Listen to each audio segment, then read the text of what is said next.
दीदी, मैं आ गया। तुम्हारा भाई यहाँ अचानक कैसे? अच्छा है वो आ गया, मैं उसे कब से याद कर रही थी। मैं बस अभी आती हूँ। हाँ ठीक है, करो अपने भाई की खातिरदारी।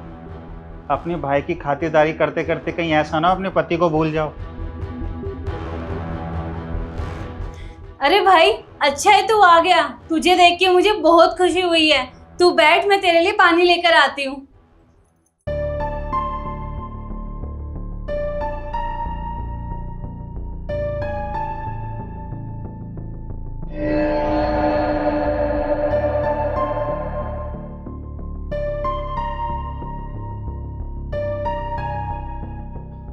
हेलो ठाकुर साहब, हम अनिल बोल रहे हैं। वो आपके पास जो साफ सफाई का काम करता था ना, वही।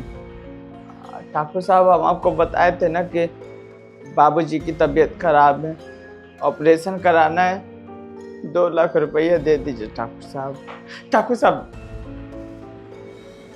देखिए, हमारे बाबूजी भी आपके पास काम करते थे ना।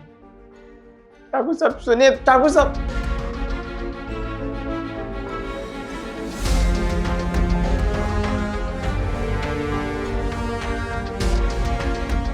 और साले साहब कैसे हैं आप? बढ़िया जी, आप कैसे हैं? अपना बताइए। मैं तो ठीक हूँ, आप सुनाइए। और गांव से आप इतने टाइम बाद आए हैं, गांव में सब ठीक तो है? हाँ, सब कुछ ठीक है जी। गांव से आया था, सोचा कि बहन से मिलता चले। पक्का सब कुछ ठीक है ना साले साहब, या कोई और बात है? नहीं, यही बात है, और कुछ नहीं। पिताजी की तबीयत खराब नहीं है? पिताजी की तबीयत खराब है ना, यही बात छुपा रहे ना हमसे? सच बताइए। आपको कैसे पता चल गया जी? अजीब, मैंने तो आपको बताया नहीं। आपने तो मुझे बताया नहीं, फिर भी मैंने पता कर लिया। आपके पापा की तबीयत खराब है ना, तो ये बात तो सिया को भी पता होना चाहिए, क्योंकि उसके पापा की तबीयत खराब है। एक मिनट, मैं उसको बताता हूँ। सिया, सिया, क्या हुआ? आपको पता है आपके पापा की तबीयत खराब है? क्या पिताजी की तबीयत खराब है? पर मुझे तो इस बारे में कुछ भी नहीं पता है। मुझे तो राहुल ने कुछ भी नहीं बताया। हाँ, साले साहब ने तो मुझे बताया नहीं, लेकिन मैंने इनकी बातें सुन ली थी फोन पे। ये किसी ठाकुर से पैसे वैसे मांग रहे थे, कह रहे थे कि बाबूजी की तबीयत खराब है, कुछ पैसे दे देते। वो तो शुक्र है कि हमारे घर के फोन से ही फोन कर रहे थे, और जो मैंने सुन लिया, नहीं तो ये राज तो राज ही रह जाता, हमें पता भी नहीं चलता। पूछो अपने भाई से, क्यों छुपाई इसने ये बात? क्यों राहुल, क्या कह रहे तेरे जीजा जी? बाबूजी की तबीयत खराब है और तूने मुझे बताया तक नहीं। शर्म आनी चाहिए तुझे। तूने इतना बड़ा सच छुपाया मुझसे। वो तेरे बाबूजी नहीं, मेरे भी बाबूजी है। हाँ दीदी, बाबूजी की तबीयत बहुत ज्यादा खराब है। मैं तो बताना भी नहीं चाहता था, पर पता नहीं कैसे जिया जी सुन ली। आपको पता है ना, मैं जैसे तैसे अपना गुजारा कर रहा हूँ, ऊपर से बाबूजी की तबीयत खराब हो गई है। समझ में नहीं आ रहा है कि कैसे कैसे खर्चा चलाऊं। दीदी, वो 2-4 कट्ठा पुश्तैनी जमीन थी ना, वो बेच दिया। सारे पैसे बाबूजी के दवाई में लग गए, पर अभी तक बाबूजी ठीक नहीं हुए।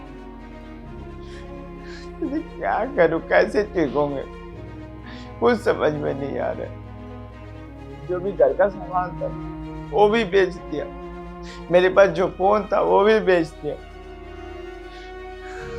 क्या होगा जिंदगी में दीदी, समझ में नहीं आ रहा। अरे तो इतनी बड़ी बात हो गई, मुझे बताया क्यों नहीं? हमारे घर कौन सा किसी चीज की कमी है? जितना पैसा बोलते उतना पैसा देते, लेकिन तूने ठाकुर से जाके पैसे मांगे। तुझे शर्म नहीं आई? इतना बड़ा सच तूने अपनी बहन से छुपाया। कैसे बताता दीदी, आप तो जानती है ना, हमारे घर का परंपरा है कि जहाँ बहन की शादी होती है वहां का हम पानी नहीं पीते। इतने सारे पैसे कैसे मांगते, हिम्मत नहीं हुई दीदी, नहीं मांग सकते थे। इतने सारे पैसे मांगना तो मेरे लिए शर्म की बात थी। सच कहूँ तो मैं तो आपको बताना भी नहीं चाहता था, बस इससे ठाकुर साहब से बात कर रहे थे और जीजा जी सुन ली, इसलिए बताना पड़ रहा है। देख रही हो, गांव की इसी सोच की वजह से ना तुम्हारे पापा की ये हालत है, जो उनका इलाज नहीं हो पा रहा, क्योंकि उनके इलाज के लिए पैसा कम पड़ रहा है। और जबकि उन्हें पता है कि उनके दामाद के पास पैसे हैं, उनका इलाज अच्छे से करा सकते हैं। ये जो तुम्हारा भाई और तुम्हारे पिता है ना, वो जो गांव की पिछड़ी सोच है, इसीलिए आज तुम्हारा भाई ना दर दर की ठोकरें खा रहा है। और इसको देखो, शर्म आ रही थी अपने जीजा से पैसे मांगते हुए। साले साहब, क्या है ये सब? अपने गांव की परंपरा के चक्कर में तुम अपने पिता की जान दांव पे लगा दोगे। तो क्या होता अगर ये बात मुझे पता ना चलती? तुम दर दर पैसे मांगते रहते और इसमें अगर तुम्हारे पिताजी की जान चली जाती, तब क्या होता? फिर कहाँ जाती ये परंपरा?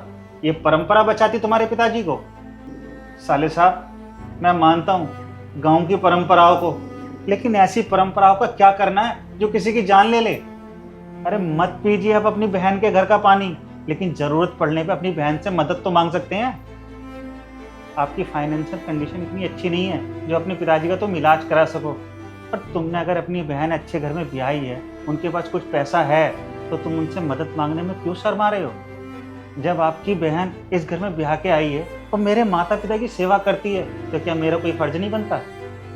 साले साहब, मुझे नहीं पता तुम्हारे गांव में क्या सिखाया जाता है, पर मेरे माँ बाप ने ये सिखाया है कि लड़की के माँ बाप भी ना तुम्हारे माँ बाप हैं। उनको इज्जत देनी है, उनके ऊपर बोझ नहीं बनना है। पिताजी तो सिया के भी हैं और उसको ही नहीं पता कि उसके पिताजी की कंडीशन क्या है, सिर्फ तुम्हारी गांव की इसी परंपरा की वजह से। और ये मिठाई का डब्बा क्यों लेके आए हो, मैं जान सकता हूँ? ये भी परंपरा है जीजा जी की, हालात कैसे भी हो बहन के घर खाली हाथ नहीं जाते, तो मिठाई का डब्बा लेकर आया हूँ। सिया, तुम्हारे भाई का कुछ नहीं हो सकता, परंपरा के चलते ये मिठाई का डब्बा भी लेके आ गए। ये क्या कर रहे हो साले साहब? परंपरा के चक्कर में तुम इंसानियत भूलते जा रहे हो। मतलब अपने पिताजी की तबीयत खराब होने पे कोई मिठाई बांटता है? मैं ऐसा नहीं हूं जैसा तुम समझ रहे हो। अपनी सोच को बदलो। अपने गांव की इस परंपरा के चक्कर में ना अपने जीजा को ना विलन मत बनाइए। जिस सिचुएशन में मुझे तुम्हारे साथ खड़ा होना चाहिए, तुम क्या चाहते हो कि उस सिचुएशन में मैं यहाँ बैठ के मिठाई का डब्बा खाऊं? बताइए जरा, कोई सेंस है इस परंपरा का? तुम्हारे जीजा जी बिल्कुल सही कह रहे हैं। अरे तुमने अपनी बहन की शादी कर ली, इसका मतलब ये थोड़ा है कि उससे तुमने सारे रिश्ते तोड़ लिए। और एक बात बताओ, गांव वाले क्या थू थू नहीं करेंगे जब उनको ये पता चलेगा कि एक बेटी का बाप गुजर गया और बेटी को बताया तक नहीं गया? वो तो यही सोचेंगे ना कि बेटी शहर जाके बदल गई, माँ बाप की कुछ परवाह ही नहीं है। लेकिन उनको क्या पता कि भाई ने बहन को कुछ भी नहीं बताया। अरे तो क्या करूं बहन, मुझे तो कुछ समझ में नहीं आया। अपने जिम्मेदारी से भाग भी नहीं सकते। अगर गांव के परंपरा अनुसार नहीं चलते ना, जो भी ठाकुर लोग हैं पकड़ के मारते हैं। और माँ भी बोल रही थी कि जैसा परंपरा चल रहा है वैसा मानना पड़ेगा ना, इसीलिए ऐसा करना पड़ा। अब इसमें मेरी गलती क्या है? मैं तो अपने जिम्मेदारी निभा रहा हूँ ना, बाबूजी के इलाज में पीछे तो नहीं हटा हूँ ना, डट के खड़ा तो हूँ ना बहन। क्या करूँ मैं? और आस पड़ोस के लोग, उनको मालूम पड़ा कि मैं रीति रिवाज से अपनी जिंदगी नहीं बिता रहा हूँ, तो हंस हंस के मार डालेंगे। सब कुछ देखना पड़ता है बहन। बस बहुत हुआ साले साहब। अब ये आपने गांव की ना परंपरा को साइड में रखिए और अपने पिताजी के बारे में सोचिए। परंपरा वही निभाइए जो आपके परिवार के लिए अच्छा हो। ऐसी परंपरा का क्या करना है जो घर का ही नुकसान कर रही हो? मैं तो कहता हूँ ऐसी परंपराओं को तोड़ देनी चाहिए, समझे? ये लीजिए 5 लाख रुपए और अपने पिताजी का इलाज अच्छे से कराइए।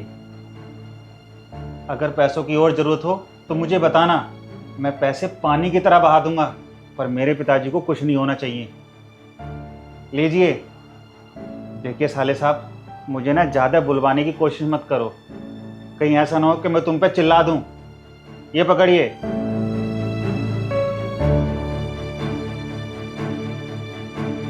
पहले मुझे ये बताओ कि बाबूजी किस अस्पताल में भर्ती है। गांव के पास में एक बना है ना, उसी में भर्ती है। अरे उस अस्पताल में तो इलाज होता ही नहीं है अच्छे से, और गरीबों का तो वो वैसे इलाज नहीं करते हैं। और तुम्हें पता है ना, सबसे पहले वो ठाकुरों का इलाज करते हैं। तुम्हें शहर लेकर जाना चाहिए था। सुनिए ना, गांव जाके बाबूजी को ले आते हैं, मेरा बहुत जी घबरा रहा है, उनको शहर इलाज के लिए ले आते हैं। देखो तुम शांत हो जाओ, तुम्हारा भाई इतना कैपेबल है कि वो पिताजी का इलाज अच्छे से करा सकता है, बस थोड़े पैसों की ही तो दिक्कत आ रही थी। देखो तुम घबराओ मत, हम बाद में चलेंगे। और हाँ साले साहब, आप अपने पिताजी को गांव के हॉस्पिटल से निकाल के जल्दी से शहर में शिफ्ट करिए और उनका इलाज ना अच्छे से कराइए। मेरे नॉन में ना एक अच्छा डॉक्टर है, मैं तुम्हें उसका नंबर और एड्रेस दूंगा, आप उनसे पहले बात कर लीजिएगा। और उनका इलाज ना अच्छे से होगा, नई टेक्नोलॉजी के साथ, और तुम्हें चिंता करने की कोई ज़रूरत नहीं है। आप फटाफट से निकलिए, मैं आपकी बहन को लेकर बाद में आ जाऊँगा। जी चलते हैं। और हाँ साले साहब, मुझसे एक वादा करके जाइए, अगली बार अगर ऐसी कोई मुसीबत आई तो तुम्हें पहले अपनी बहन के घर आना है और मदद मांगनी है। अगर तुमने ऐसा कुछ नहीं किया ना तो सच में तुम्हारा जीजा नाराज़ हो जाएगा। और हाँ साले साहब, मिठाई का डब्बा ना तभी आएगा जब घर के अंदर खुशियाँ होंगी या कोई फंक्शन होगा। ये नहीं कि घर में दुख का टाइम चल रहा है और तुम मिठाइयाँ बांट रहे हो परंपराओं के नाम पे। सही कह रहे जिया जी, मैं आगे से ध्यान रखूंगा। चलता हूँ दीदी, बाबूजी से आइएगा मिलने के लिए। हाँ तुम जाओ, बाबूजी का ख्याल रखना, हम जल्दी आते हैं। जी नमस्ते। नमस्ते दीदी।